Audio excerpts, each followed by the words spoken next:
Welcome to the show, Erin. I am literally just so excited to chat about herbal medicine and connecting people back with nature and all the healing that is available for us there, especially from a nervous system perspective. Thanks so much for being here. Thank you for having me. I'm excited to chat with you.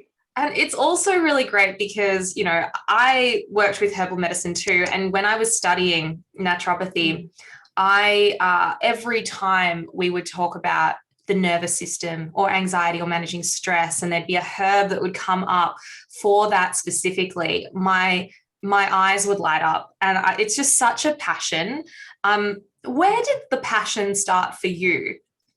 Mm. Oh, I get asked this often at I was even writing because I'm about to release a second book, and I've been writing like all of these, Q&As and sitting down and really thinking about where did it begin for me. And I think that intrinsically I was just always really in awe of nature and just felt really deeply connected to nature as a child, even growing up in the suburbs of Sydney. We had like a nature reserve at a park across the road, but I was in sort of suburban Sydney. But I always felt really at home in nature. And I think that that was the beginning of honestly being called to work with plants. And it just sort of, as it unfolded, and I realized like, wow, there's actually medicinal components to plants. And this is herbal medicine. When I was a teenager and I was really into it, reading on everything I could, getting every book I could, it just kind of unfolded. I think really beginning with that seed of like feeling at home in nature and then realizing plants were medicinal. So it was sort of Yes. from a young age. Yeah. And I don't know about you, but I almost felt this sense of like, why don't we know this? Like, because I Yeah. found out the same thing. We almost have this like awakening, like a spiritual awakening of like, Right. oh, plants can have these really functional properties, and this is also where all of our medicines and drugs originate, is through herbal Right. medicine, plant medicine. Right. I was on a tour of a like herbal medicine garden just by chance. It was not part of my studies. It was way before that. I think I was about Yeah. 19 years old, and I remember being shown like, you chew on this leaf and it will ease a toothache, and I was like, Totally. how cool is that? Why do we Yeah. not Yeah. know Yeah. about this stuff? Right. Totally. And I think even my mum, like my mum would always make herbal teas, and my grandma was really into, yeah, little herbal remedies. And there's these tiny little things that were woven throughout my, youth. I was so impressed by, and it was like, oh wow, oh yeah, okay. If you've got an upset belly, you might have a ginger tea. My grandma will make a ginger tea. And although definitely the family, what we weren't naturopathic or super into herbs in that sense of like the way you and I might be, but there was a little like nod to it that always had an impression upon me. Yeah. So like you, when you're chewing that leaf, where you, oh my goodness, like there's something deeper to nature than just our enjoyment of it in a sensory way. Yeah. Yeah. And Mm. I just find that idea so exciting. Yeah. How do you feel about the general sense that herbal medicine, plant medicine is Mm. weak or lesser than our Mm. commonplace pharmaceuticals? So for example, we Mm. do have just for the listeners, we have, say, a natural version of aspirin. It came Mm-hmm. from originally willow bark, also Right. known as Salix alba. Yeah. And we use aspirin these days instead of the original plant. Or we might have things for headaches and things for different Mm. uses. How Yeah. does that sit with you? How does it sit with me? I mean, I just feel like they're just, it's not really comparable. I mean, I know everyone loves to compare it because it's like, well, you're either this or you're that way. Well, I think like you either are really into pharmaceuticals and take a pharmaceutical or take a herb. Well, there are a lot of people that actually do a bit of both, and that's perfectly great and fine. And I think that you don't have to be one or the other. And I think that we always sort of create a polarity and put them against each other. They're very different things. And you know that pharmaceutical drugs work so differently in the body and in the system to target whatever it's moving towards to impact or affect. Whereas the herb plant will also do the same, like they'll work in their own way to work towards what it's trying to affect.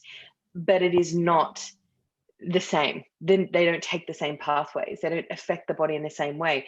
Even if you have a constituent from a plant that seemingly looks like it is as the same type of effect as a pharmaceutical, it's not going to affect the body in the same way. It's, so I think putting like, it's going to affect the body in a really, there's a whole impact that a plant has that a pharmaceutical doesn't have. You can say, and I know we're going to talk about the nervous system and plants for anxiety and things like that too, but you can say, you can work with a herb that's specific for anxiety, but that herb also has so many other impacts that it can have on the body and in different systems of the body, right? And so it's not just simply a herb that will impact the nervous system, it'll impact different systems. Whereas a drug, it will directly go to where it sort of needs to go. That's the point of a drug, right? That it's targeted. Yeah, they're not the same thing. Yeah. And then of course there's the question of side effects too. And not that I want to delve too far into like which is better, pharmaceuticals or herbs, because at the end of the day, I completely agree with you, that moderate approach. We don't have to be only, living as hippies, like only having herbs and never touching anything else, like, or the other way around is like, you're either a pharmaceutical person or a herbal person. I think there's almost confusion of that, or like some judgment sometimes of like, oh, well, you must be only into the natural stuff. Right. And I think that again, it's that like, we're always pitting things against each other and really feeling that we always have to box our process. And I just think that you got to do whatever's right for you and whatever's right in that moment of your own healing process unfolding. And I work with lots of clients that are on pharmaceuticals as well, and they're also working, naturopathically and holistically on their health. Maybe they're working to get off the pharmaceuticals, maybe they're not. That's perfectly fine. And I think that just being gentle about it and understanding that in all different spheres of our experiences, we might need different things. And for sure, like, Western allopathic medicine has saved my life multiple times. I'm totally grateful for that. But I choose to, when I, really in all spheres, I will always choose the plant path, but that's me, right? But it doesn't mean that if I absolutely need that intervention, I'm so grateful for it. Yeah. I feel very similar. And I think that I'm glad that we just addressed that without having to go into a huge debate over it. I more just want to reassure people who, dabble in both that it's all okay, and it's just have an open mind as we have this discussion that, maybe there's other things to consider. Maybe every time you get your period and you have cramps, you don't need to take Nurofen. Maybe there's other things you can look at. The classic, I mean, what's your perspective on that, just briefly? Or like on period pain? Yeah, for sure. I mean, I work with so many people who, who really struggle around their menstrual cycles. And a lot of it is really just providing education around alternatives and what the possibilities are than just taking a Nurofen or an Aprogesic. A lot of the time, we'll try to work with tinctures, like herbs in a tincture form with, anodyne. So herbs like corydalis and cramp bark, and herbs that will really, ginger, that will really work on reducing discomfort, inflammation, and spasm. And that can be profound for many people. And, almost in a prophylactic way, I often, use tinctures and tablet complexes that have herbs in them, like your MediHerb Cramplex, so those the similar herbs that I just mentioned. And we'll use them if people know that they get a really strong period. We'll use them sort of 4 to 5 days before in a sort of prophylactic way to ease that kind of onset of cramps. And it can work, honestly, incredibly. Like a ginger poultice on the lower abdomen can work so beautifully. It really depends what that person's going through and what their pain threshold is.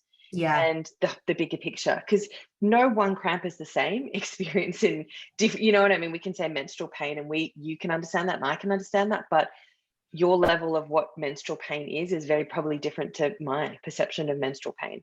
So it's really about, as it always comes down to with naturopathic care, individualistic care and treatment.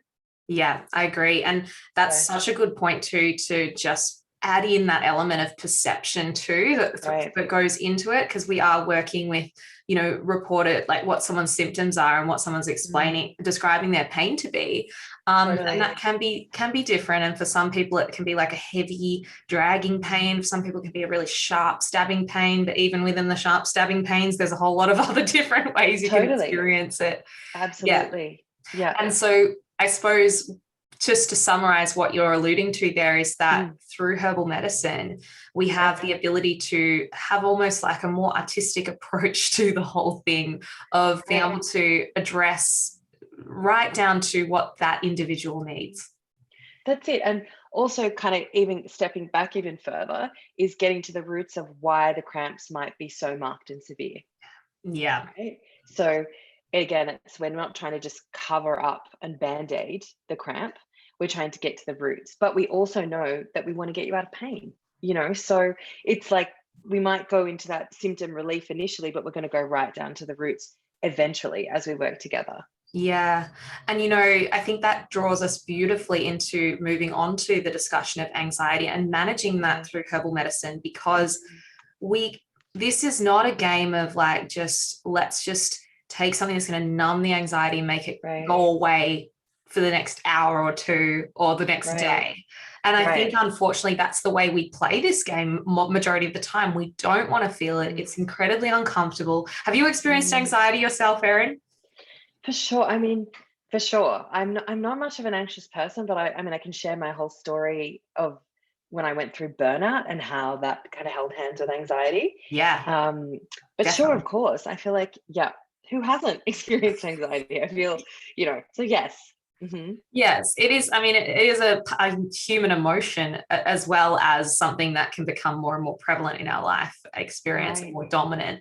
But so it's that idea that we're always trying to avoid it. We want to numb it. We want to make it go away. And we can do that with pharmaceuticals and herbal medicine. We've got that option. And I'm always aware of that for people. But at the same time, in my perspective of it, and I'm interested to hear yours, I don't want people just replacing one thing for another to just keep numbing it away, because there is a root there that we need to address, or there may be several roots, and those things can come back to all sorts of factors: gut health, hormones, it could be your life, it could be something going on, literally some past stuff that you haven't worked through.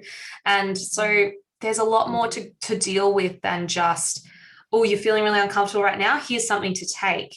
But that being said, I love that we have the option to also, when we're really not coping, we've got something we can lean on to bring us back to a place where we're coping. How do you see the whole use of herbal medicine with anxiety management?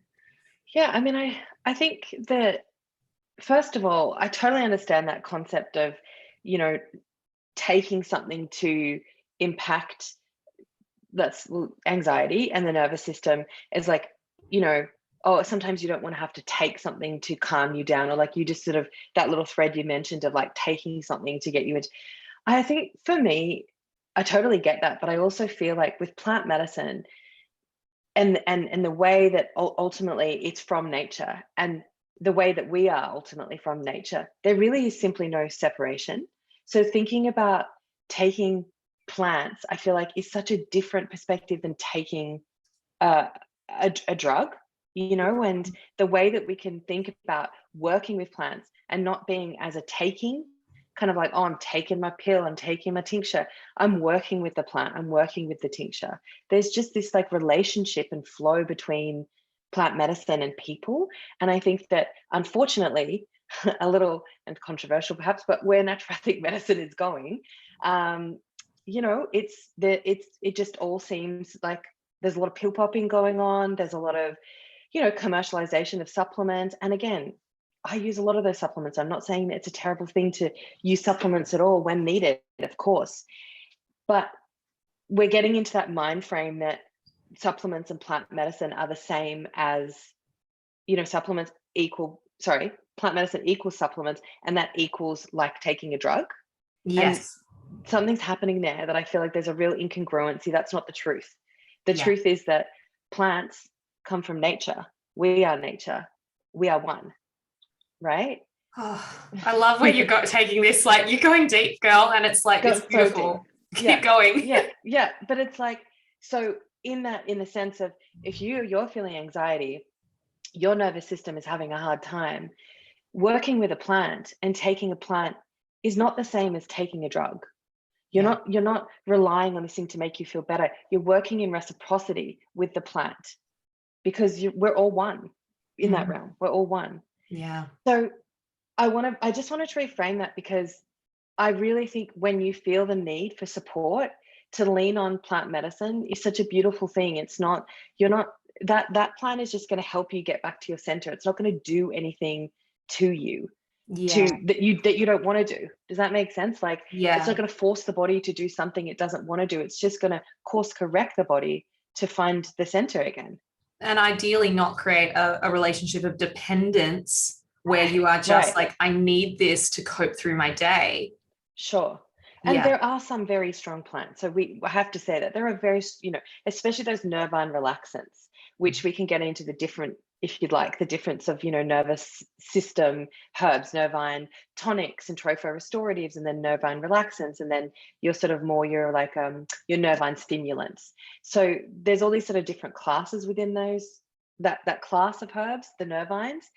But for sure, there's some really strong herbs like Californian poppy and kava. They're really strong, like nervine sedatives. They're going to make you feel super mellow. Yeah. But again, the way, especially when you're under the care of a herbalist or a naturopath, the way that we would be prescribing and suggesting that you work with those plants is in very small doses at specific times as needed, when you're really needing that deep layer of support. Yeah. And for the short term, usually. And for the short term. And Yeah. like anything that you have a relationship with and you put your effort and energy into, you're mindful of it, you're connecting in with it, you're listening to how it's feeling. And that is part of the relationship between a herbalist and a naturopath and a client too, is, okay, great, you're working with that herb. How did that feel for you? Let's change it a little bit. You're not just going to take it for 6 years now. And Yeah. often, that when people are prescribed an anti-anxiety pharmaceutical, it isn't unfortunately monitored, I think, the way that it should be. Often people are, left for a long period of time on these medications, and that's absolutely fine if that feels right for you. But I think a lot of things are missed sometimes in what's needed in that space. Yeah, I agree. And then, of course, we become afraid to not to not take something anymore if it is, helping. Working. Yeah, Helping. and there's less of that closely checking in. Okay, what's happening, and how about this month, and how about that month? And I think too, just before we move into the realm of all the herbs and breaking them down, is that one reason why naturopathic or herbal medicine is moving in that direction of, oh, you have this condition, you have this symptom, take this, you have that, take this, that very, what we call the reductionist or say conventional medicine model, is because we're trying to get that respect. Like, we're just like trying to please respect us, mainstream world, because we know what we're doing. And so we feel it's almost like trying to get your parents' approval, and so you're trying to be really smart and get all A's and act a certain way when we're actually really creative, and also that's a great thing. Right. And why can't there be both of those worlds? Like, why can't we stand in the middle and balance both of those, so we can be creative and connected in a deeper way, and intuitive, and use those skills, but also we can be clinical, and we can be, what I mean, we can be clinical and evidence-based, if you want to use this, that sort of term. Why can't you do both? I have to say, I sit in the middle for sure, but it's taken me years of just also mixing all of those skill sets, like my background of energetic healing, and then being a herbalist and a nutritionist, and bachelor trained, and all trained in that clinical setting. But then, walking the plant path in a deeper way that I was not taught, nor did I learn any of those skills in my bachelor degrees in my college, setting. I learned that way outside of that, with mentors and teachers and, healers, and walking in the wild myself, as such, the wild as in the metaphor of the wild, and I stand in both of those spaces. But for sure, it's not at all like, that's not encouraged at all. I mentor so many beautiful young students and naturopaths who are coming and herbalists out of those colleges now, and they don't even know how to identify a plant. They don't know literally what this plant might look like in the wild, or even to feel confident to get to know that plant outside of what the text says. Yes. I think that is sad. We're losing this sense of connection, You're reminding me of sometimes at night I like to go to sleep listening to an Alan Watts lecture. I don't know if you're familiar with him. Yeah. He's amazing. And I was listening to one last week where he said something about, science, pure science is very measurable. Like we like to get it into a lab room under very strict conditions. There's no variables. And this is, your physics, your chemistry, biology, that kind of world. And yet when we move into the realm of therapy, psychotherapy, healing, we kind of are moving into a more artistic realm. And he says, just like an artist or doesn't quite know how they learn to be creative, but it's just something within. And I feel there is some, merit to that in this discussion too. Just seeing that idea of sometimes we don't quite know why we feel in a pull to use a herb in a certain way or to, say a particular sentence to someone, but it just comes through. And some of that can't always be taught, which I find very fascinating. And I think honestly that is scary for the purely scientific world, because there are variables in herbal medicine. There are variables in nature and in life that we cannot rule out. Totally. I couldn't agree more. Yeah. Cool. All right. Well, let's just open us up now that we're kind of like had that discussion. I could keep talking about that, but let's go somewhere else. I love it so much, but I think it's just, I love that we've cleared up for people where herbal medicine kind of sits in this world. It's not just for hippies, and it's not just, it is, I love looking at it as a tool to connect to nature and the nature within you too, which is a powerful thing for anxiety. But let's say we're sort of just, understanding the herbs of the nervous system and what's available to us. Would you mind, I know this is like a big question, but just giving us a bit of a walkthrough and maybe point out some of your favorites? Oh yeah, for sure. I mean, the other thing about herbs is that they can be so gentle and they can also be profoundly strong. So I think that's like we talked about them, affecting the whole system. But I think that in terms of the nervous system, so there's sort of multiple subclasses, but beginning, I think, with the most sort of gentle and approachable, it's the sort of those nervine tonics. And it's the idea that these tonics are what we call sort of tropho-restoratives. They really restore the vitality and the well-being of that nervous system. It's specific to the nervous system. So I think about herbs like Avena sativa, so oats. So I do such a beautiful nervous system tonic and so nutritive. When you've got really fried, depleted nerves, and anxiety is really rife, and that just like operating on that fight or flight, response constantly, and you can feel it within yourself.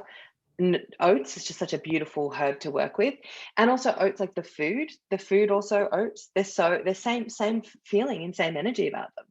Really nourishing. I mean, I just think of that, like you mentioned you've had experience with burnout before. I just think of like, you're so frazzled and fried and you just need to be nourished back to life.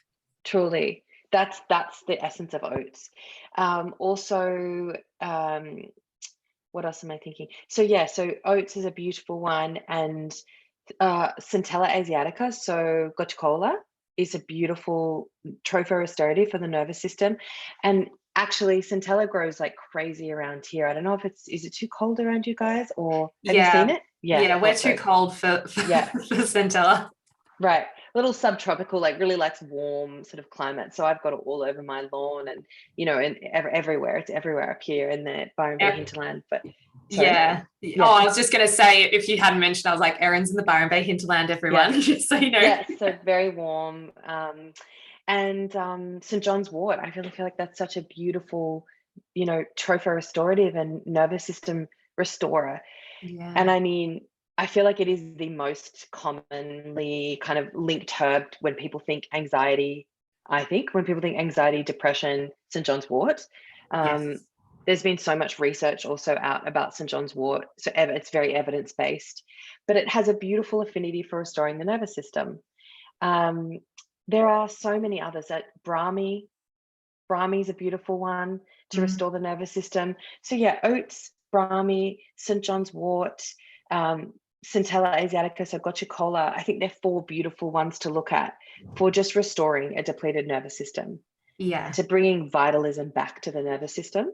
So just painting a picture of the kind of person or story or client that would present eating those herbs, what is this woman looking like?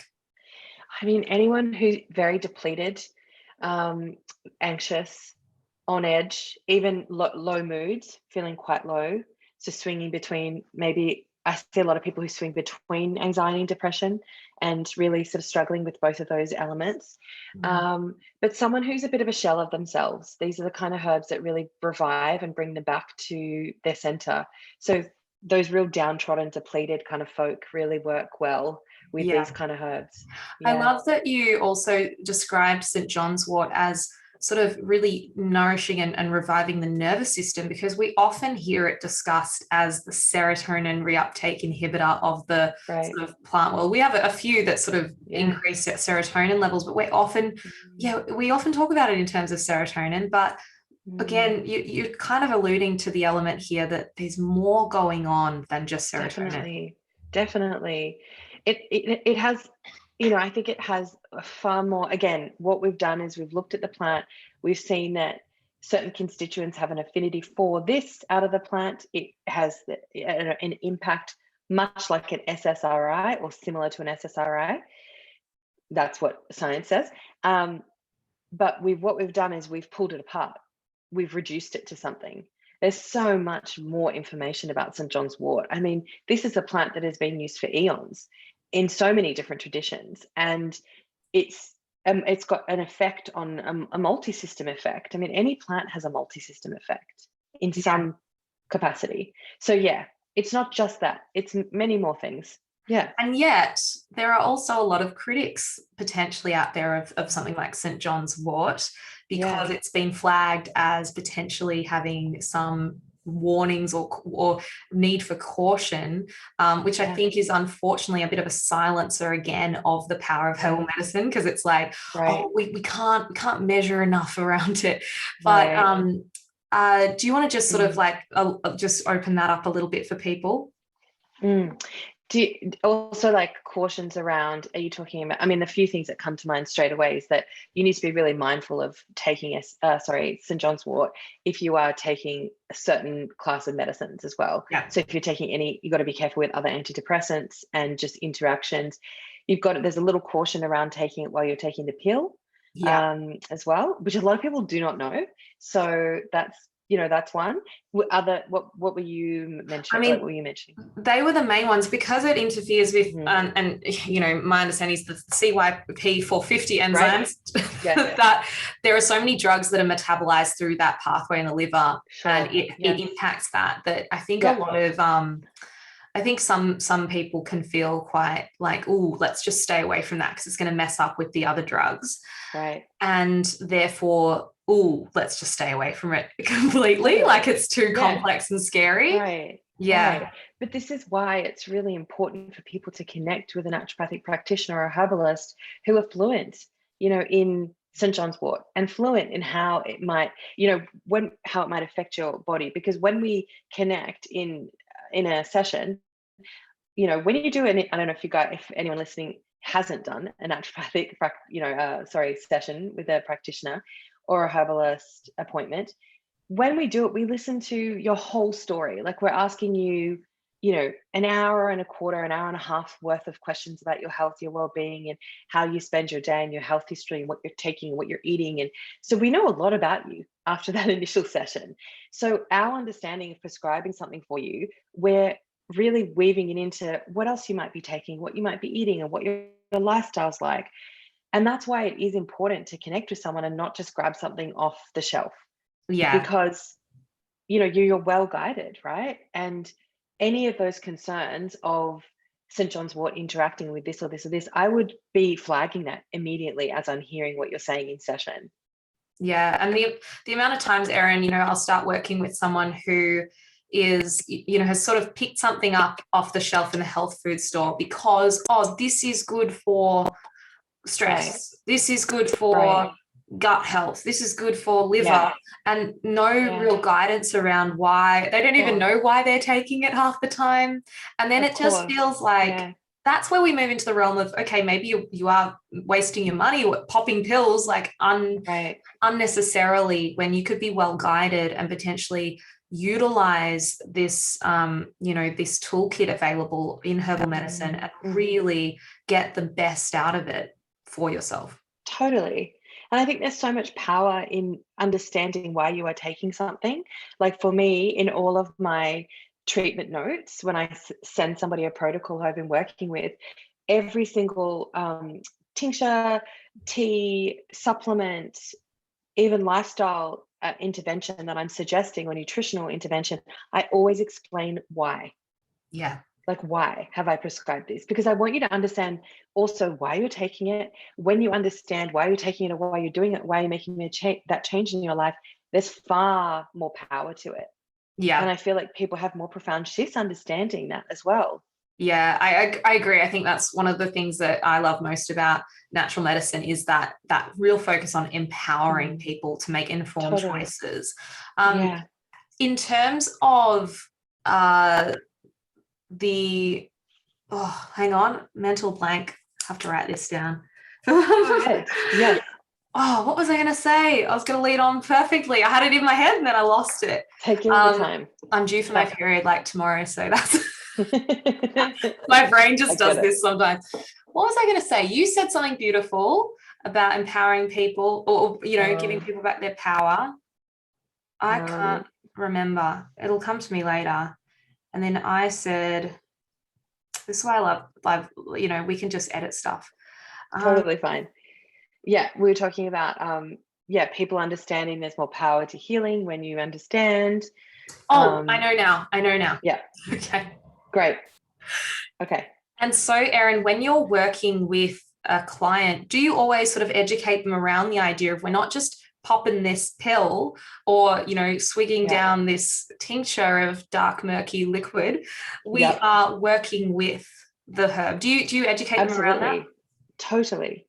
It's a big part of my mission as a practitioner to empower people to understand, it's like the relationship and the commitment to doing these things every day, where they're coming from and how they can actually be impacting you.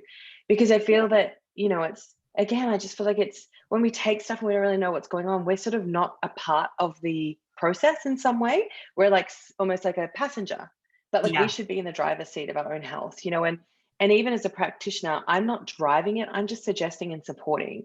It's their choice to take it and to take these things on and to work with the plants, and so when people come back to me and they're like, oh, Erin, I'm sorry, I didn't do those things in last month. I'm like, that's totally okay.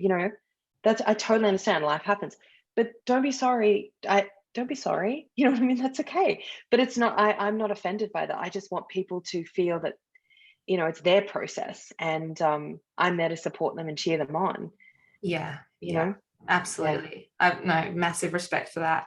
And so, okay, so we've got our nervine tonics and, our sort of mum who maybe hasn't slept properly for 8 years, having kids and doing everything, and also trying to work full time and all these things, and she's just burnt out, perhaps might be one presentation.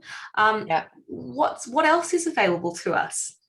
I mean, I would definitely be looking at, for that person, adaptogenic herbs as well. So herbs that really adapt the stress response, the innate stress response.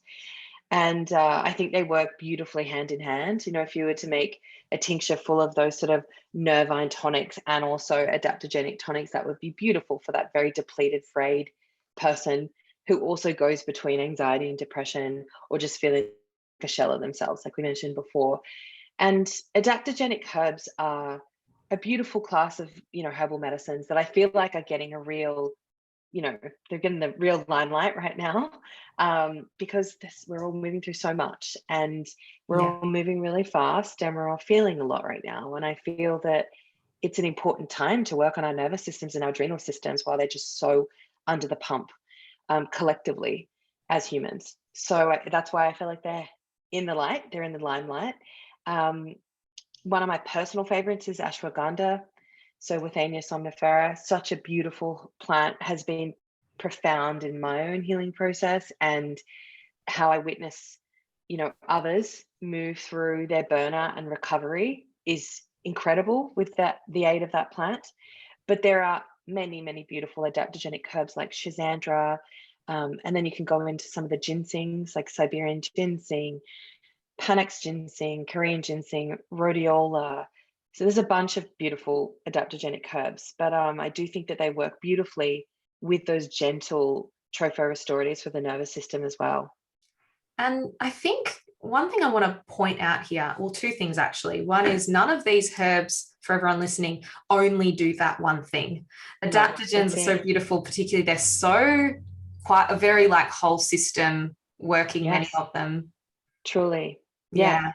That again comes back to, sorry, honey, it comes back to that earlier sentiment, like you just echoed, of plants don't just do one thing. They do not just target one issue, symptom, or system. They really have such a multi-system effect. So adaptogens will have that too. Someone even say more sort of in a traditional sort of Eastern perspective, taking Korean ginseng. I know that there's sort of a story around Korean ginseng being taken in very tiny doses for the longevity of people's, especially from sort of adulthood into elderhood, people's lives, just as a tonic herb, tiny doses.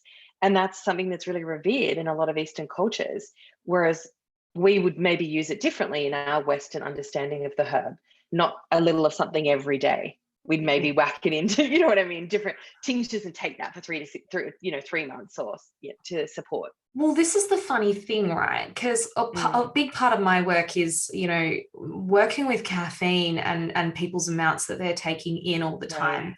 And so when we are looking at, maybe we stop coffee for a bit and just see how you feel, there's like options we have of alternatives that might also support you in the morning. Right. And there's certain blends that have been made. They're beautiful with roasted dandelion root, right, things like that might also have adaptogens in them. Mm-hmm. And people take it and they're like, oh, it's got all these adaptogens in it. And the way they're marketed in, and I get it, it's sales, it's marketing. They're really given this idea of like, you take it, you're going to get this zing, you're going to feel alive, it's going to hit you like coffee. Totally. And it just doesn't quite work like that, and it really annoys me. Totally, I totally get it. I mean, it's very different because the coffee is a nervine stimulant, so it's so stimulating. It's so different than taking like a dandy latte with some medicinal mushrooms in it. It's a different ball game. But it's an interesting thing getting people off coffee. something that I do a bunch of, like, if I really feel that it's, relevant, I'm always trying to suggest like those coffee-free periods to just see how the body responds and how your anxiety improves. And I have to say, I literally never see a client not come back and say, oh my goodness, my anxiety is in an entirely different place once I became caffeine-free. It's the truth. I can't agree with you more. That's why, it's so unpopular in Melbourne to say this to people. Yeah. I get it too. And I feel like people are constantly cursing my name because they're like, oh, that's something they're like, you're not going to tell me to get off coffee, are you? That's something that a lot of people say. And I'm like, well, yeah, I'm going to gently suggest that I feel, and I just state the facts of like, I really feel that anybody who has any level of anxiety does not need to speed up the nervous system at all. So what in your life are you doing to speed up your nervous system? Well, coffee's just it's an obvious for so many. That's the one thing that they're doing in the mornings to speed up the nervous system. Well, can we try to remove it? And to be honest, most people are really open. And when they realize that something makes them feel better or makes them feel worse, they want to remove that thing and feel better, right? Yeah, definitely. Yeah. And so we get this kind of expectation that when we offer, maybe instead of having your coffee, you have your Withania, you have your dandy root with all the things. medicinal mushrooms, those kind of things. There's an expectation set that it's going to hit you like coffee. And of course, the way it plays out is not you take a dose, you get a hit. Totally. It's not the same thing, is it? It's not the same thing. I mean, look, healing takes time. It just does, and I think that we can't hack that. We can't speed it up. We just need to allow, and I know that that's unpopular because people want they want to do something and get a direct effect. But particularly these kind of herbs, I will say that I do feel that if you take, which we'll get to, nervine relaxants, like nervous system relaxants, you can feel an instant kind of, unlocking of tension and relaxation and anxiety often come right down, because they're quite fast affecting, a lot of those herbs, because they're strong as well. But particularly when we're talking more about the nervine tonics and the adaptogenic herbs, they take time, because we're not just looking to calm the body down, we're looking to heal the lack of vitality and the depletion. And I want people to really think about, how long have I been depleted for? And how long have I felt a lack of vitality in my life? Because if you have an answer of a year, 6 months, 10 years, 8 years, why do you expect that's going to go like that? Yeah. Why do we think that? Healing takes time. This has been with you for a while. It's going to take a little bit to get the body to respond and come back to center. Yeah. We've just been, fed this kind of misconstrued idea of healing and how our bodies work. And this is again where I think some of the marketing that goes into, if I take my ashwagandha, my ruthenia supplement every day, I'm going to just feel great straight away. It sets us up for, I don't know if this is really doing anything. I've been taking it for a month and I'm just not sure. I don't feel much different. Yeah. So I'm going to throw it away and stop taking it. Totally. And you know what, Georgia, this is honestly why I wrote the second book, which is coming out in a few weeks, but I wrote it because I feel that, we can't also just look at plants as taking again, that's very allopathic and very Western. We're going to take something, we're going to totally feel better. You've got to think about your health in a whole holistic manner. If you can't out herb anything or out supplement anything, right? If you're really anxious, and we'll use anxiety as our anchor here, if you're really anxious and you're drinking your coffees, but then you're taking all your nervine relaxants and your restorative, but you're going so fast and you've got so much stress in your life. If you don't address the coffee drinking, the going fast, and the stress, truly, you can't out herb those things. It might soften the edges of what's going on for you, but you need to address, the actual roots of what's going on. And in the next book, I just shared about, the most very simple kind of naturopathic approaches, which I kind of called the pillars to thrive in the book. And it's are you drinking water? Are you eating well? Are you resting? Are you connecting to nature? Are you moving your body? How are you talking to yourself? And I really flesh those out in the book of coming back to those all of the time as well, because they actually really allow herbs to sink into a deeper state of received healing in the body when you're doing those things. Yeah. Those herbs are helping to the healing process to work more efficiently. But if you're not also giving your body what it needs to heal, the building blocks of healing, water, nourishing food, sleep. Rest, exactly. Sleep, that's it. Sleep and body movement and being in nature, because it is so grounding. And then your nervous system loves being in nature, really, who doesn't, right? So that for me is a big piece of the puzzle of actually allowing the herbs to really sink in as well.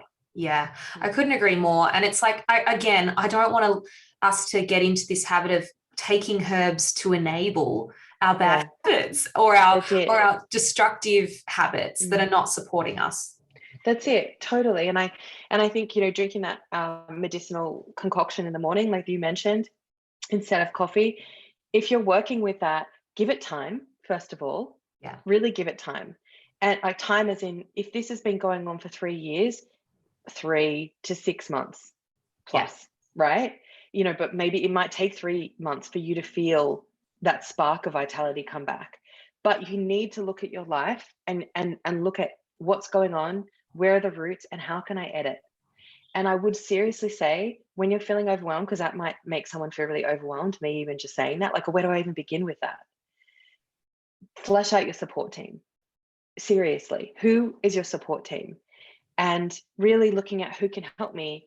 Have I got a great person to talk to? Is it a friend? Is it a therapist? Do I need to see a practitioner, a naturopath, or an integrated doctor, a herbalist, a nutritionist? what other modality can I process through? Kinesiology, there's all meditation. There's so much that you can do, but just beginning and asking that question of where do I need to edit can lead to, where's my support team? Do I need more help as well to bring these changes on board? Amen. Honestly, that's so, so key. And I think it's really hard for a lot of us to ask for that help. Totally. Yeah. But that's what we need. And we all need it. We all need it sometimes. I have a support team. Same. Me too. Yeah. We all need it. So we've got our nervine tonics, our adaptogens. Let's see if we can get through the last couple. Okay. So nervine relaxants. There's a degree within here. There's some really strong ones, like we talked about kava and we talked about Californian poppy, and they definitely have a more fast acting sort of calm you down. There's a product that's actually called Calm Bursts that is on the market for as practitioner only. It's pharmaceutical, but it's just liquid kava in a capsule. But when you take those Calm Bursts or a little shot of kava, and you would need to be prescribed those products, you can really feel it. It sort of even numbs the tongue. It has sort of like a numbing sort of effect of the tongue, only for a few minutes, but numbs the tongue. And you can almost feel it like, in a way, gently coating your nervous system, coating those little frayed, fiery edges. It can be great when there's a lot of insomnia and sleeplessness as well. So those are quite strong. But then you've also got your sort of more gentle nervine relaxants like passion flower and lemon balm and chamomile and skullcap. And these are kind of, herbs that you could be drinking throughout the day. They're not necessarily like, we're going to work on, really getting you feeling super calm immediately. I mean, they can definitely do that, but they don't have that same strong kind of, anxiolytic anti-anxiety effect in such a kapow kind of way that maybe, kava and California poppy do. I see it almost like kava will take you down from a panic attack. Like if you're right on the edge. Totally on the edge. Yeah. Yep. Whereas exactly. Whereas a passion flower tea, look, it's pretty good, but I don't think it can really penetrate the intensity of a panic attack. Yes. I think it would need to be in combination with some other really strong herbs to go in deep if you were feeling really marked panic. But I agree that kava is one of our best allies in a panic attack moment. And in terms of the others, I do feel like if your nervous system is just operating on that edge, working with those kind of herbs throughout your day is a really beautiful thing to do as well, to just take the edge off, like in tea form. So chamomile, lemon balm, passion flower, skullcap, what else? I'm just thinking, hops, those kind of herbs that have that sort of really just like unwinding effect. Yeah, and lavender is another one. Lavender. And then another strong one I feel like is valerian. I feel like valerian is quite, it's intense smell, and it's an intense herb, but it works very well for a lot of people to just get them feeling quite calm out of a panic attack as well. Quite like kava, I feel it can have that effect. Yeah, or I use valerian. I have a little stash in my cupboard in my bedroom that I've got valerian, passion flower, and skullcap, and occasionally especially if I'm trying to get to sleep a little bit earlier and or sort out my sleep pattern a bit more, that's when I might sort of go to those. And otherwise I just kind of keep them there for not just me. Sometimes I'll have a friend come around and I'm like, here, darling, like instead of pouring them a glass of wine, I'm like, you take my herbs. You have this little delicious herby shot. Totally. Exactly. Totally. Yeah. And I feel like that way for me about kava, of if I'm, particularly when I used to be in person in clinic in Sydney and I was doing these big days, my brain would just be so busy at the end of the night,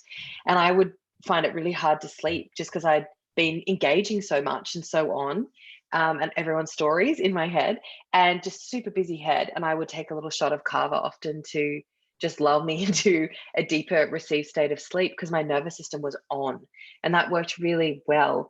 And I would just say, to be guided by a practitioner, a herbalist or a naturopath is really important, because kava also isn't meant to be used for just long periods of time forever, and every night. So it's important to be well guided. It's easy to get kava wrong, might I say. I have overdone it myself. I didn't know you can actually get a hangover from kava, but you can if you have too much. I've tried it out myself. I felt so sick the next day. I was vomiting. It was not Oh my good. goodness. Yeah. No, that's terrible. But it's even like valerian, valerian is really specifically indicated for sleeplessness and, really that on nervous system tension. But some people take it and they actually feel wired. It is bizarre. It's a very small amount of people, so don't get too worried, guys. But it's still that thing of like, again, that herb's meant to be good for that. But for some people, it doesn't agree with them. Yeah. They don't feel that calm wave when they take it. They actually feel like on. Yeah. So again, just herbs are potent forces, and it's just really important to be well guided when you're working on a specific issue with them as well in a therapeutic way. Yeah. And I don't know if you found any way to predict if someone's going to respond not in the way we want to valerian, Yeah. but Yes. is there anything you've noticed that you can kind of pick up on? The pattern that I see is just a certain type of person. It's kind of interesting. It's more like a person type, and they're often like highly sensitive, very highly sensitive people. So it's almost like it's too stimulating for them in some way. It's bizarre, but it's like that really hyper aware, very like Vata type people. Instead of the Ayurvedic dosha, super Vata, highly sensitive. Yeah. Okay. I don't know. Have you seen? Yeah. Yeah, I think I agree with you. I think that's Yeah. pretty much what I've seen. And what's cool is that then we can be like, okay, this thing that was meant to make you go to sleep and makes a lot of people really sleepy, it's stimulating for you. We could use that potentially in a positive way if you Totally. if you did need that energy in the morning, maybe. Interesting. Yeah. I mean, I feel like it is such an interesting thing, but it again is that thing of like every herb also has an affinity in a different way for you. So how something we understand the herb, but then do we understand it for you as well? So, you might feel when we're say working on your adrenal system, we might try 4 different adaptogens. And I can guarantee you for most people out of 4, there'll be sort of 2 that will really hit the spot and maybe 2 that don't have such an affinity, but they'll all work synergistically together, but like I have a real affinity for ashwagandha, like it works so well for me. But for some other people, it might not work so well or be their herb, And that is the amazing thing when you work with these herbs more and more and understand how they work. There are certain combos that just beautifully, somehow nature, I just think, who are we to think we are smarter, we can outsmart nature, and that we are, with our limited human brains, as intelligent and incredible as we are, how can we think that we can come up with something more complex and more beautifully orchestrated than a herb, than something that grows in the ground out of nature? Like we can manufacture something in a lab that's more intelligent than that? Yeah, I'm right there with you. Totally. Yeah. So, Erin, for someone who is listening and interested in your book, who is this book for? Yeah. So, the first one, Plants for People, which came out last year, that really is, it's a book about reconnecting to the stories of the plants and the fact that you just talked about that innate intelligence as well, but also the fact that plant medicine has been around for eons. It always has and always will be the people's medicine. And really it is in still many cultures now, the primary medicine that's used. So it was a remembering. The book was a remembering of the stories of 40 kind of most common plants and wild weeds that grow. Many grow here in Australia and worldwide as well. So you can learn the stories of St. John's wort and oats and lavender and passion flower and learn all about them and the actions in the body and what you might work with them for. And then also some medicine making. So it was, really like a 101 to introduce people back to, get filling up their cupboards with plant medicines and playing themselves and connecting back in, like that waking up the alchemist kind of, that was the intention of the book. And it's a trick because it came out last year in March 2020. It came out in the eye of the pandemic, but it was so well received and it was so beautiful to see people making plant medicines. I always get tagged on Instagram and shared, and little kids opening the book and loving the pictures and, planting in their gardens, and just a lot came from that book, which has been really lovely.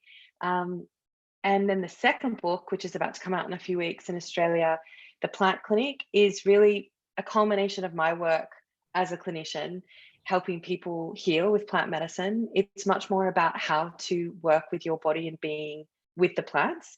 There's protocols. So there's actually protocols. There's a whole section on emotions, mind, spirit in the book. So there's a section on like the immunity and the gut and mums and bubs, and it's quite a chunky, comprehensive book. And the section on emotions, mind, spirit, it's my favorite section of the book. And I'm so glad I got to write that section, because I got to talk more about anxiety and low moods, and, just really talking about how to fortify the nervous system and support the body with plant medicine. So there's protocols, and there's 150 plus remedies and recipes in there. It's a big book, but it is about how to make plant medicine and work with plants, but also how to kind of work with those naturopathic foundations that we talked about before, those kind of pillars to support the body as well. Beautiful. Oh my gosh, thank you so much. I'm so appreciative of you sharing your wisdom, and there's a gorgeous, like almost healing energy you carry, Erin, like just hearing your voice and your passion for it. I feel really grounded myself. So that's really beautiful. And where can we find you? For those who are listening, they want to follow you and track what you're up to. Yeah. So it's basically my name, which is a real long name. I kind of sometimes wish it wasn't maybe so long, but it's so everything. So my website's just my name, and my Instagram's my name. So should I spell it, or will you put it up somewhere? Or I'll put it. It'll all be in the show notes, so you can just say it. Great. So it's Erin Lovell Verinder. So so you can find me on Instagram and on my website. So I work in clinic and I mentor 1-to-1, and then the books are out. So the books are everywhere. Honestly, you can most stores, you can request them in your store, order them online. Incredible. Yay. Yep. Oh, thank you so much, Erin. That's been amazing to chat with you, and all that information will be in the show notes so people can find it all easily. Awesome. I kind of want to bring you back and chat with you again about other herbal stuff in the future. So we may have to organize that, but so lovely to chat with you. You too, honey. Thank you for having me. Thank you.